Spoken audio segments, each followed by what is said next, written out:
Commencer par soi-même. Nous sommes souvent tellement habitués à notre manière de penser et d'agir que nous ne voyons plus la poutre dans notre propre œil. La prière sincère du croyant devrait être: Seigneur, qu'est-ce qui ne va pas? Où ai-je failli envers mon mari ou envers ma femme? David priait ainsi: Sonde-moi, ô Dieu, et connais mon cœur. Éprouve-moi et connais mes pensées. Regarde s'il y a en moi une voie mauvaise et conduis-moi sur la voie de l'éternité. Psaume chapitre 139, versets 23 à 24. Pour le mari, est-ce que je passe trop de temps devant la télévision? Est-ce que je participe suffisamment aux tâches ménagères? Suis-je toujours aimable avec elle? Est-ce que je l'écoute vraiment? Passons-nous du temps de qualité ensemble? À cause de mon attitude, a-t-elle peur d'exprimer ses opinions? Est-ce que nous prions ensemble? Pour la femme, est-ce que je l'encourage? Fais-je passer mes besoins avant les siens? Est-ce que je suis affectueuse comme je devais l'être?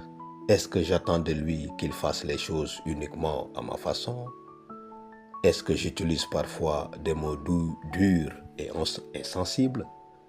Suis-je attentive à son langage d'amour? Ai-je du mal à reconnaître mes torts? Est-ce que je consacre assez de temps à Dieu? Est-ce que je consacre plus de temps à notre enfant qu'à notre mariage? Est-ce que je ressasse les erreurs du passé lors de nos disputes? La puissance de la confession.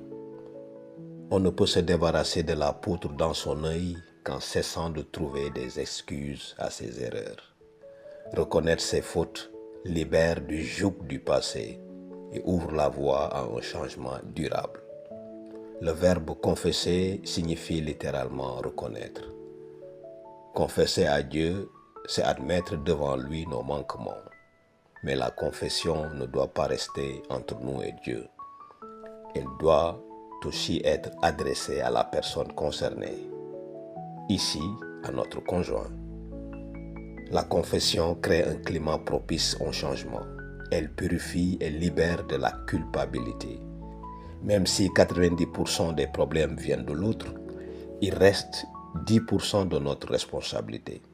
Commencez par assumer ces 10%. Votre mariage progressera déjà de 10% et vous serez libéré du poids des erreurs du passé. L'amour comme fondement du mariage.